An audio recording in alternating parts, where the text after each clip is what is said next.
Hello friends, नमस्कार। स्वागत है आप लोगों का आपके अपने यूट्यूब चैनल परिवर्तन दा एडू हब में।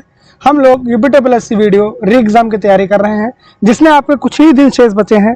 आपके लिए हम लोग यहाँ पे प्रैक्टिस सेट लगातार ला रहे हैं, जिसमें आप लोगों को रुचि भी दिखा रहे हैं। उसी प्रैक्टिस सेट की श्रृंखला में हम लोग अपना जीके जीएस का एक नया प्रैक्टिस सेट ऐड करने वाले हैं। ये प्रैक्टिस नंबर 6 है, जिसको हम यहाँ पे सॉल्व करने वाले हैं। तो बिना किसी तरीके चलिए शुरू करते हैं पहला प्रश्न। और अगर आपको ये प्रश्न अच्छे लगते हो, नए लगते हो, तो वीडियो को लाइक करके चैनल को सब्सक्राइब जरूर कर दीजिएगा। पहला क्वेश्चन है, कनिष्क प्रथम के शासनकाल के दौरान कौन सा प्रसिद्ध आयुर्वेद विद्वान रहता था? पराशर, सुश्रुत, चरक या धन्वंतरी? तो इसका जो राइट आंसर हो जाएगा फ्रेंड, वो हो जाएगा चरक। ध्यान रखिएगा, चरक जो है ये इन्होंने लिखी है आपकी चरक संहिता। क्या लिखी फ्रेंड? चरक संहिता इन्होंने ही लिखी है। और ये किसके शासनकाल में थे? कनिष्क के शासनकाल में। ध्यान रखिएगा, एक आपके हैं चरक हो गया, नागार्जुन हो गया, एक कौन है आपके? नागार्जुन है। और एक आपके हैं अश्वघोष। अश्वघोष, ये तीनों आपके जो हैं चरक, अश्वघोष और आपके नागार्जुन, ये तीनों कनिष्क के शासनकाल में ही रहते थे। तो पहले का ऑप्शन हो जाएगा ऑप्शन नंबर सी। अगला है, मथुरा कला स्कूल कब अपने शिखर पर पहुंचा? वैदिक काल में, मौर्य काल में, मुगल काल में या कुषाण काल में? इसका जो राइट आंसर हो जाएगा वो हो जाएगा ऑप्शन नंबर डी, कुषाण काल में। जो आप कुषाण काल पढ़ रहे हैं फ्रेंड, ये कनिष्क का ही काल है। ध्यान रखिएगा, कनिष्क के काल में ही जो मथुरा कला थी वो अपने चरम पर पहुंच गई थी। इसी मथुरा कला को हम लोग, ध्यान रखिएगा, गांधार कला के नाम से भी जानते हैं। कभी आपसे पूछा जाए कि गांधार कला क्या है, तो मथुरा कला का ही विस्तृत रूप है आपका गांधार कला। अगला है, अकबर ने अपने दरबारी संगीतज्ञ के रूप में किसे नियुक्त किया था? अबुल फजल, मियां तानसेन, राजा बीरबल या राजा टोंडरमल? तो आपको पता होगा कि अकबर के शासनकाल में जो नवरत्न थे उनमें से एक थे आपके मियां तानसेन, जो संगीत से संबंधित है। अकबर ने इन्हें एक उपाधि दी थी, वो उपाधि ध्यान रखिएगा क्योंकि पूछ दिया जाता है, कंठ भरण वाड़ी विलास। क्या थी उपाधि इनकी फ्रेंड्स? कंठ भरण वाड़ी विलास। कभी पूछा जाए कि ये उपाधि किसकी थी, तो मियां तानसेन जी की थी। आगे बढ़ाते हैं, लेते हैं अगला प्रश्न।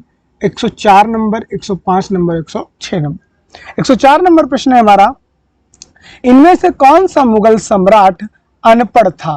औरंगजेब, बहादुर शाह जफर, अकबर या शाहजहां? तो इसका राइट आंसर आपको पता ही होगा, अकबर जो था वो पढ़ा लिखा हुआ नहीं था। देखिए उसके पीछे भी कारण थे। क्या कारण थे? कि जब अकबर का जन्म 540 में होता है, माफ कीजिएगा 542 में होता है, अकबर का जन्म 542 में होता है, तब उसके पिता जो हुमायूं होते हैं वो घुमक्कड़ी जीवन जी रहे होते हैं, यानी उनका एक कहीं पर ठिकाना नहीं होता, जिसके कारण अकबर की जो प्रारंभिक शिक्षा दीक्षा है वो नहीं हो पाती। इसीलिए अकबर जो है बेचारा अपना अनपढ़ रह जाता है, लेकिन वो अपनी नीतियों से बहुत ज्यादा फेमस होता है। थॉमस रो मुगल सम्राट जहांगीर से किस किले में आकर मिला था? वेरी वेरी इंपॉर्टेंट क्वेश्चन है फ्रेंड्स, ये ध्यान रखिएगा। ये क्वेश्चन बहुत पूछा जाता है कि थॉमस रो मुगल सम्राट जहांगीर से कहाँ मिला था? झांसी, अजमेर, आगरा या इलाहाबाद? ये मिला था फ्रेंड्स आपके अजमेर में। अजमेर कहाँ पड़ता है? ये फ्रेंड्स पड़ता है आपके आज के राजस्थान में। यहीं पे आपका थॉमस रो जो है वो मिला था किससे? आपके जहांगीर से। अगला प्रश्न है, निम्न में से किन्होंने 1857 के सिपाही विद्रोह को विद्रोह नहीं कहा है? John Lawrence, Karl Marx, R C Majumdar या सर सैयद अहमद खां? तो आपके जो कार्ल मार्क्स हैं फ्रेंड, इन्होंने 1857 के सिपाही विद्रोह को सिपाही विद्रोह ना कहकर इन्होंने इसको कहा है राष्ट्रीय विद्रोह। ध्यान रखिएगा, इन्होंने क्या कहा है? इसको राष्ट्रीय विद्रोह कहा है। जबकि आपके बाकी तीन लोगों ने 1857 के विद्रोह को सिपाही विद्रोह की संज्ञा दी है। अगला क्वेश्चन है हमारा, पल्ली संबंधित है। पल्ली कहां से संबंधित है? ऑप्शन है उड़ीसा, तमिलनाडु, महाराष्ट्र या गुजरात? इसका राइट आंसर हो जाएगा फ्रेंड तमिलनाडु। पल्ली ध्यान रखिएगा, पल्ली तमिलनाडु में एक जनजाति है, ठीक है, और ये जनजाति जो है ये आपके तमिलनाडु यानी तमिल से आपकी संबंधित रहती है। इस जनजाति का जो करंट में आने का मतलब क्वेश्चन में आने का जो वो कारण है इनका रीति रिवाज, इसीलिए ये करंट में आपके क्वेश्चन आया है। अगला है, हंटर आयोग किसके विकास पर बल दिया है? तो पहले ध्यान रखिएगा, हंटर आयोग आया कब? तो ये आया था फ्रेंड आपका 1882 में। ध्यान रखिएगा, और ये किससे संबंधित है? पहली बात तो ये ध्यान रखिएगा, ये शिक्षा से संबंधित है। और शिक्षा के किस तरीके से संबंधित है? तो ये संबंधित है आपके प्रारंभिक शिक्षा से। ठीक है, ध्यान रखिए। आगे एक नेक्स्ट क्वेश्चन है हमारा, राज्यसभा के मनोनीत सदस्यों की कुल संख्या कितनी होगी? वेरी वेरी इंपॉर्टेंट क्वेश्चन है। राज्यसभा में मनोनीत सदस्यों की कुल संख्या कितनी होगी? ऑप्शन है 17, 19, 15 या 22। तो इसका राइट आंसर हो जाएगा ऑप्शन नंबर डी, 12 जो सदस्य हैं, 12 सदस्यों को क्या करेगा राष्ट्रपति जो है वो आपका मनोनीत करेगा, किसमें? राज्यसभा में। और राज्यसभा किस आर्टिकल के अंतर्गत आती है? तो ये आता है सरला, यानी सा से संसद 79, रा से राज्यसभा 80 और ला से लोकसभा आपका 81। अगला है, उस भारतीय प्रधानमंत्री का क्या नाम है जिन्होंने संसद में यह घोषणा की थी कि वह मंडल आयोग की सिफारिशों को लागू करेंगे? इस घोषणा से भारत में देशव्यापी विरोध शुरू हो गया था। राजीव गांधी, वीपी सिंह, विश्वनाथ प्रताप सिंह, चौधरी चरण सिंह या चंद्रशेखर? मंडल आयोग जो है फ्रेंड ये आया था सन 1979 में, और उस समय जो सरकार थी वो थी जनता पार्टी की। ठीक है, इसी यानी मोरारजी देसाई की। इसी मंडल आयोग की सिफारिश जो है वो 1991 के आसपास आपके वीपी सिंह जो है वो लागू करते हैं। और जो इसका कारण था विरोध का वो था क्योंकि ये मंडल आयोग जो है वो आपका रिजर्वेशनी आरक्षण से संबंधित था, इसीलिए इसका भरपूर मात्रा में विरोध किया गया था। अगला है, भारतीय संविधान का कौन सा अनुच्छेद यह कहता है कि प्रधानमंत्री की नियुक्ति राष्ट्रपति द्वारा की जाएगी? अनुच्छेद 81(1), 59(1), 75(1) या 80(1)? तो अनुच्छेद 75(1) कहता है कि भारत में एक प्रधानमंत्री होगा जिसकी नियुक्ति आपके राष्ट्रपति द्वारा की जाएगी। ध्यान रखिएगा। ठीक है, और 75(3) भी बहुत ज्यादा पूछा जाता है, आप इस आर्टिकल को भी थोड़ा सा ध्यान रखिएगा। 75 गा बोल देते हैं कुछ लोग, कुछ ही लोग इसको 3 बोल देते हैं। तो 75(3) जो है उसमें फ्रेंड्स कहा गया है कि जो मंत्रिपरिषद होगी लोकसभा, जो मंत्रिपरिषद होगी वो आपके लोकसभा के लिए उत्तरदायी होगी। जब तक लोकसभा रहेगी तब तक आपकी मंत्रिपरिषद भी रहेगी। आगे बढ़ते हैं, 112 क्वेश्चन देखते हैं। 112 नंबर है, सर्वोच्च न्यायालय के न्यायाधीश पर नियुक्ति पात्र बनने के लिए किसी जज को उच्च न्यायालय के न्यायाधीश के रूप में कितने वर्ष की सेवा आवश्यक है? तो ये चीज ध्यान रखिएगा, अगर जज है वहां का, यानी अगर वहां का वो आपका न्यायाधीश है तो वो 5 वर्ष तक का उच्च न्यायालय का न्यायाधीश रहा हो, और अगर वहां का वकील है यानी अधिवक्ता है तो वो कम से कम 10 वर्ष तक हाईकोर्ट का अधिवक्ता रहा हो। तो इसका राइट आंसर कितना हो जाएगा? 5 वर्ष, यानी ऑप्शन बी जो है वो सही हो जाएगा। जज है तो 5 वर्ष, वकील है तो 10 वर्ष। अगला है, कौन सा पठार भारत के खनिज दिल के देश के रूप में जाना जाता है? भांडेर पठार, छोटा नागपुर पठार, दक्कन पठार या तिब्बती पठार? तो इसका राइट आंसर क्या हो जाएगा? ये हो जाएगा फिर आपका छोटा नागपुर पठार, जो कि आपका झारखंड, छत्तीसगढ़ आदि जगहों में फैला है। ध्यान रखिएगा।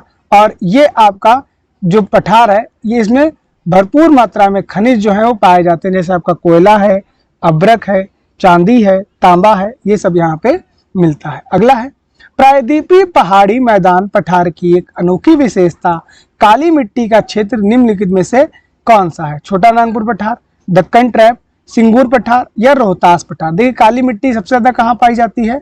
तो काली मिट्टी सबसे ज्यादा पाई जाती है आपके महाराष्ट्र में, और महाराष्ट्र वाला जो एरिया है इसको क्या कहते हैं? इसको हम लोग कहते हैं दक्कन पठार या दक्कन ट्रैप। अगला क्वेश्चन है 115 नंबर, आंध्र प्रदेश का विजयवाड़ा शहर निम्नलिखित में से किस नदी के किनारे स्थित है? कावेरी, गोदावरी, महानदी या कृष्णा? तो इसका राइट आंसर हो जाएगा ऑप्शन नंबर डी, जो आंध्र प्रदेश का विजयवाड़ा शहर है ये कृष्णा नदी पे संबंधित है। और कृष्णा नदी कहाँ से निकलती है? भी ध्यान रखिएगा, महाबलेश्वर से। कहाँ से निकलती है? आपके महाबलेश्वर। और ये कहाँ पड़ता है महाबलेश्वर? ये पड़ता है फ्रेंड आपका महाराष्ट्र में। अगला क्वेश्चन है,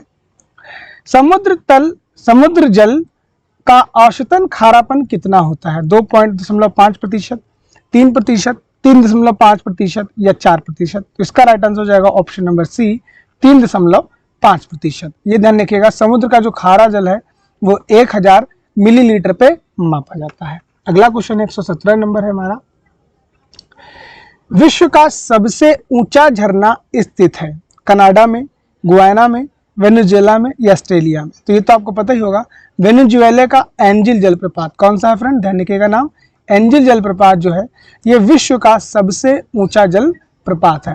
अगर आपसे पूछा जाए तो ये किस नदी पे है? तो ये है रियो कैरेनो नदी पे। किस नदी पे है? रियो कैरेनो नदी पे, कैरेनी नदी पे आपका ये जलप्रपात स्थित है। अगला है, मैक्सिको की खाड़ी किसके द्वारा अटलांटिक महासागर से जुड़ी हुई है?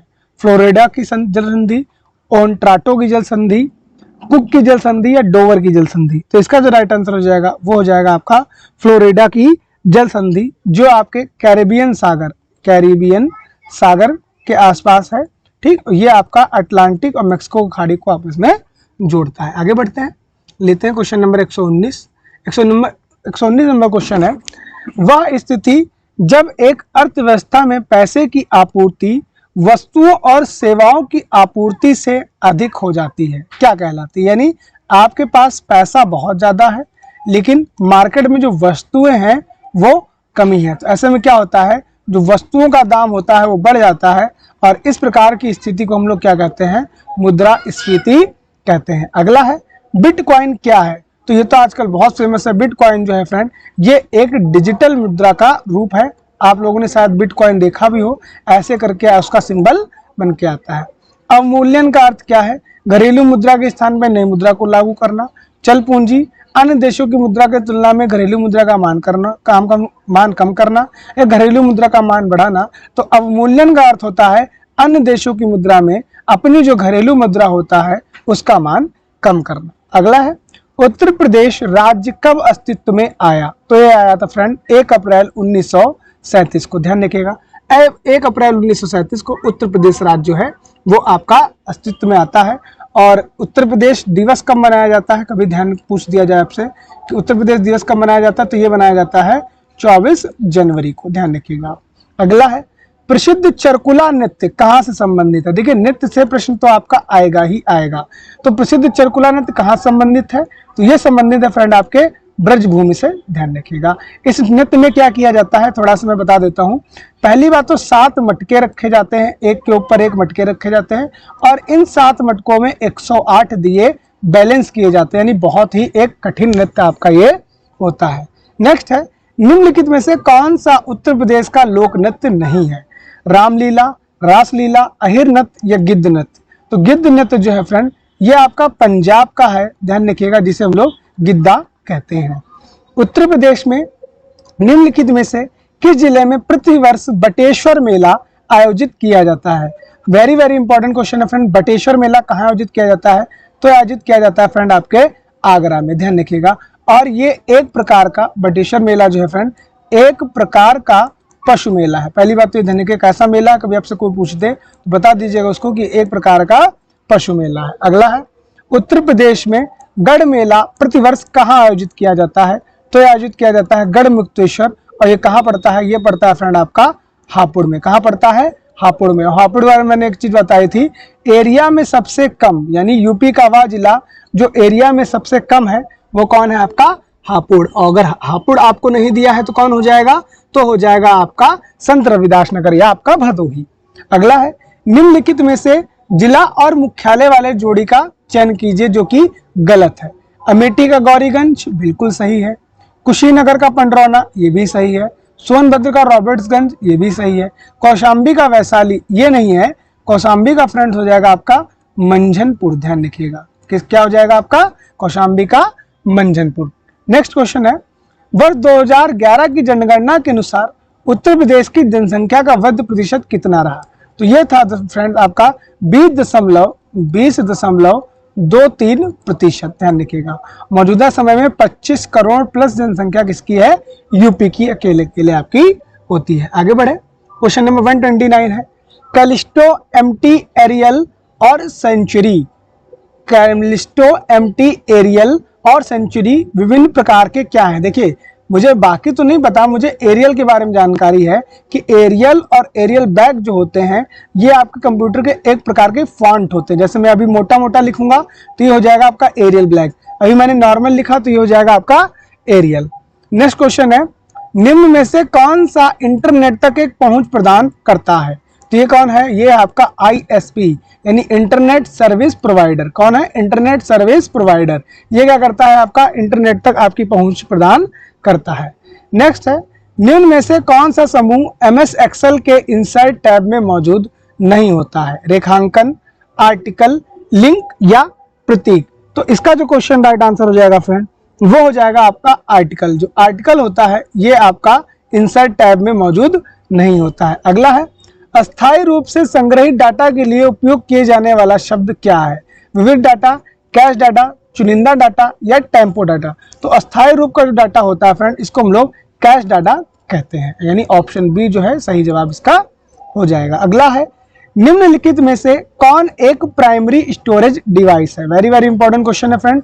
Primary storage device, hard disk, random access memory, magnetic tape या ऑप्टिकल डिस्क? तो इसका राइट आंसर क्या हो जाएगा? ये हो जाएगा रैंडम एक्सेस मेमोरी, जो कि रैम का ही एक पूर्ण रूप होता है। आगे है क्वेश्चन नंबर 134, देख लेते क्या है। पर्दे पर उत्तल लेंस द्वारा वस्तु की वास्तविक आकृति बनती है। यदि उत्तल लेंस के ऊपरी भाग को अपारदर्शी कागज से ढक दिया जाए तो छवि पर क्या प्रभाव पड़ेगा? वस्तु की केवल निचले भाग की ही छवि प्राप्त होगी। तो ऐसा कुछ नहीं होगा, छवि पूरी प्राप्त होगी। तो पहले तो ये देखो छवि किसमें पूरी प्राप्त हो रही है। इसने लिखा है ऊपरी भाग की, ये भी गलत है। कोई भी छवि प्राप्त नहीं होगी भैया, ये तो हो ही नहीं सकता कोई छवि। मैंने कहा वस्तु की पूर्ण छवि प्राप्त होगी, परंतु उसकी जो तीव्रता होगी देखो वो कम हो जाएगी। ध्यान रखिएगा, मान लीजिए जैसे कोई लेंस है, ठीक है, उत्तल लेंस हमने लिया और उत्तल लेंस के इस हिस्से को हमने क्या किया? ढक दिया। तो वस्तु की जब इसके जो वो है इमेज, वो पूरी बनेगी। बस ये है उतनी अच्छी इंटेंसिटी से नहीं बनेगी जितनी इंटेंसिटी से पहले ये बन सकेगी। अगला है, निम्नलिखित में से कौन सा पदार्थ ध्वनिक यानी सोनरस है? ध्वनिक का मतलब ऐसा कौन सा पदार्थ है जिससे ध्वनि उत्पन्न होती है या ध्वनि जो है जिससे गुजर सकती है? लकड़ी, पानी, रबर या लोहा? तो आप लोग खुद समझ गए होंगे, लोहा एक ऐसी ध्वनि है, धातु है जिससे आपका ध्वनि जो है वो निकल सकती है। नेक्स्ट है, प्रोटियम, ड्यूटेरियम और ट्राइटियम को निम्नलिखित में से किसकी श्रेणी में रखा गया है? ऑप्शन है आइसोटोप, आइसोबार, आइसोमर या आइसोकार? तो इसका जो राइट आंसर हो जाएगा वो हो जाएगा आइसोटोप। आइसोटोप होता क्या है? आइसोटोप को हम लोग फ्रेंड कहते हैं समस्थानिक। क्या कहते हैं? समस्थानिक। ध्यान रखिएगा, ठीक, ये तीनों जो हैं वो एक दूसरे के समस्थानिक है। आगे बढ़ते हैं। नेक्स्ट है, निम्नलिखित में से कौन सा यौगिक संगमरमर का एक प्रमुख घटक है? इंपॉर्टेंट क्वेश्चन है, ध्यान रखिएगा। संगमरमर का कौन सा एक घटक है? Magnesium sulphate, silicon dioxide, calcium carbonate या पोटेशियम नाइट्रेट? तो ये CaCO3 ये क्या है? एक प्रकार का संगमरमर का प्रमुख घटक है जिसे हम लोग कैल्शियम कार्बोनेट के नाम से जानते हैं। अगला है 138 नंबर, निम्नलिखित में से उस विटामिन की कमी से विकास का चयन करें जिसमें मुंह, गले के पैर के नीचे वाले हिस्से, पैर के पंजे लाल रंग के धब्बे उत्पन्न हो जाते हैं। पेलाग्रा, बेरीबेरी, स्कर्वी या रतौंधी? तो ये क्या होता है रोग? ये होता है पेलाग्रा। और किसकी कमी से होता है ये भी ध्यान रखिएगा। पेलाग्रा जो होता है फ्रेंड, ये आपके विटामिन B3 की कमी से होता है। किसके? विटामिन B3, जिसका नाम क्या होता है ये पूछ दिया जाता है, जिसका नाम होता है नियासिन। क्या नाम होता है?